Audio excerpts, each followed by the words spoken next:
20th of April in the year 1889 in Braunau am Inn, Austria.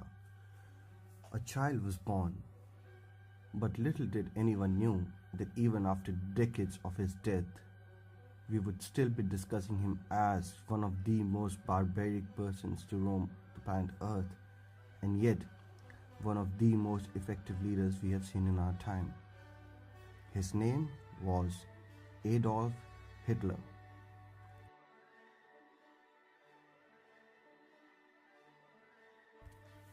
Hitler was a very great opportunist.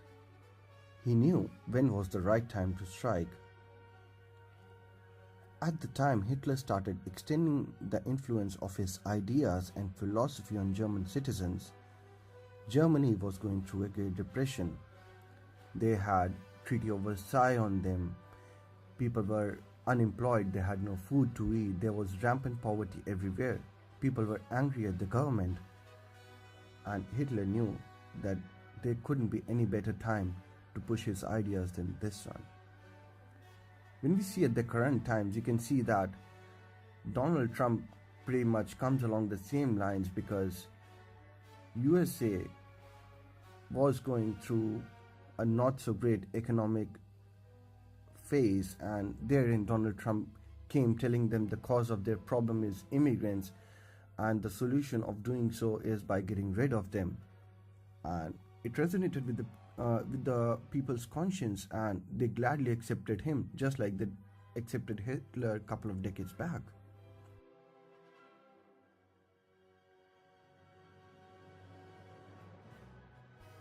Before Hitler started speaking on his ideas of Nazism, he had participated as a soldier in World War I, for which he was given the Iron Cross, which was the highest recognition of bravery at that time.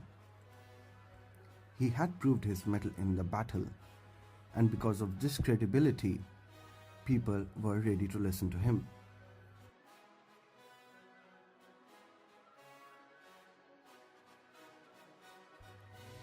Hitler understood the power of influence and ideas. He knew that ideas are only powerful if they go viral, and he made sure that they did. Hitler was entirely committed to his cause, and he spoke with passion and a total belief in his ideas. He was a brilliant orator. His confidence made others believe in him too, and when he was jailed after the failure of the Beer Hall Push, he wrote Mein Kampf to further promote his ideas and spread hatred. When he came out of the jail, he put all his effort in spreading his message of hate. The only thing worth admiring here is that Hitler knew how to resonate with the people. He knew how to get the message across, and that too in the most efficient way, so that people not only understood it but also wholeheartedly accepted it.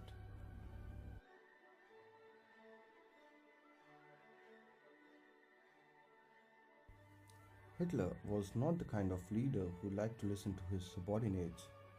In fact, there are many instances in the campaign of Hitler in which failure can be totally attributed to his self-centeredness.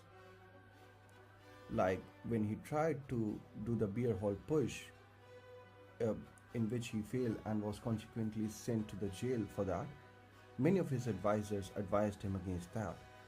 Or the Battle of Barbarossa, in which many of his generals advised him against it, but Hitler was so much adamant on going ahead with it that he finally did, and it resulted in a total failure. But Hitler was good at delegating. For example, he chose Goebbels for spreading his propaganda, and Heinrich Himmler for taking care of the police and Gestapo. And history is the proof that how efficient they were in enforcing his policies.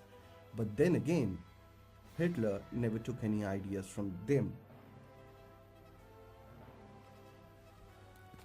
Hitler was not a good contingency planner. In fact, he was so hell-bent on his faith and overconfidence in himself that he never looked past his decisions or their possible failure. Hence, he was not at all keen on having contingency planning, which really backfired hard at the end of his campaign while he was losing on so many ends. So Hitler didn't know where to focus because damage was happening at so many places and he had no backup plans for them.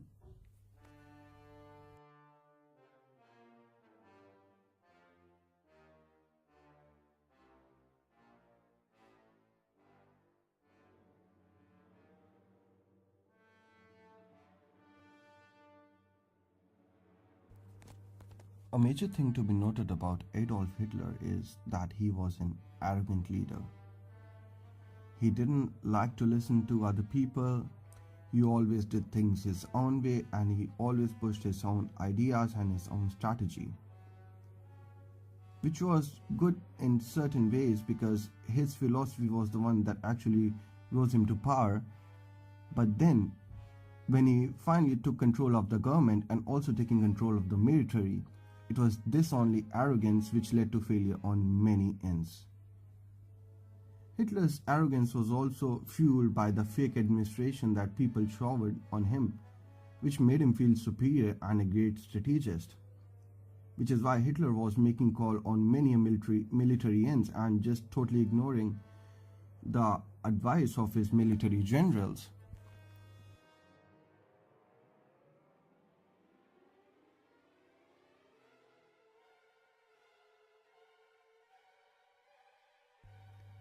He was running a totalitarian system of government where people had no say in any decision making process. Every important call was being made by Hitler or directly or indirectly monitored by him. In any subject of matter in which Hitler has the slightest of interest, he would take total control of it.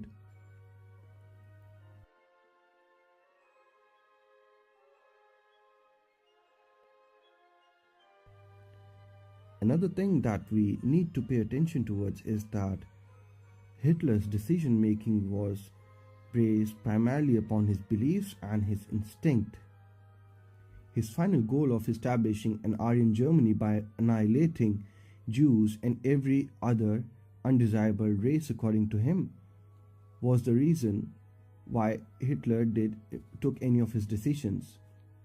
All of his decisions wanted to achieve that final goal. He was totally concentrated towards his final vision. But why was this strategy wrong is because in order to achieve the long-term goals, what was Hitler ignoring is the short-term goals around him. He had started a war on so many more ends, and war requires resources. But a majority of his resources were also going towards annihilating Jews and running of the concentration camps.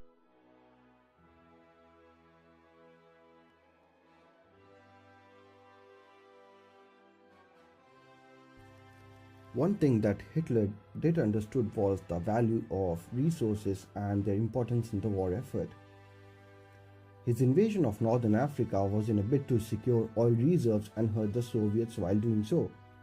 Norway was another example where Hitler led a campaign for the purpose of securing trade routes, ports, and routes to Swedish mines.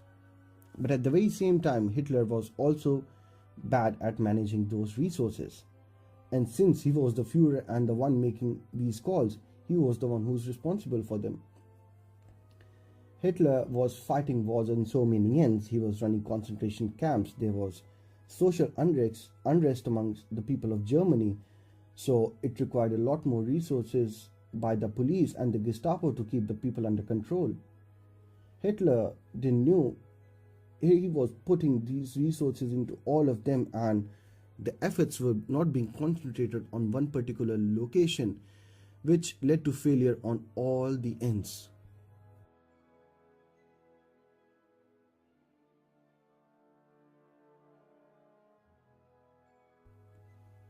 An important thing worth noting over here is that Hitler used to extend his influence over people by propagating fear amongst them. The fear for the survival of German people, which was threatened by Jews and every other undesirable race, as mentioned in Nazism.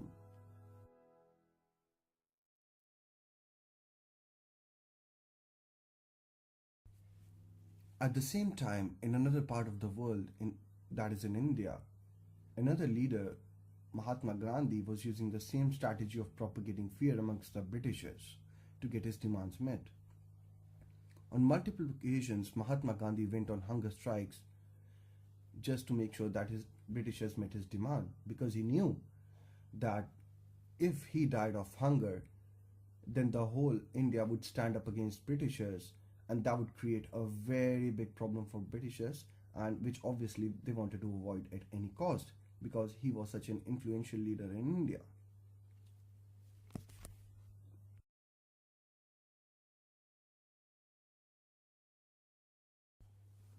The most important lesson that can be learned from Adolf Hitler is that he was very passionate about his goals.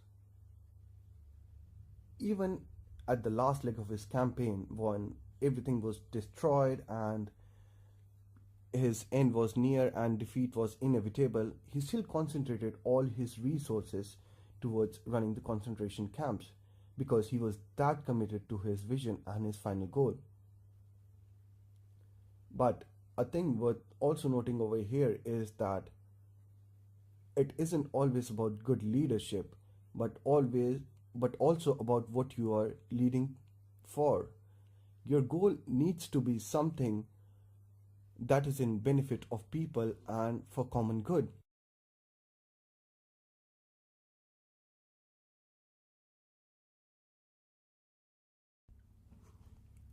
Hitler was partially one of the greatest leaders of our times because he attributed some leadership qualities to such a great extent that they made him a very good and efficient leader when it came to communicating and spreading his ideas to people. But when it came to decision making and strategy, Hitler was not the very best. And this was the point where his arrogance led to his downfall. Not only his arrogance, but the motives he was fueled by, which brings the whole discussion to this point that it doesn't only matter that how good of a leader you are, but what you are actually running for. What is the goal that you are chasing? Because if it's not right, then failure is eventually inevitable, because we live in a world of causality and every decision that we make has a repercussion which comes back towards us. So if the choices or the calls that we are making are not right, eventually it's going to come back to us, and then it will lead to a downfall, which Hitler experienced.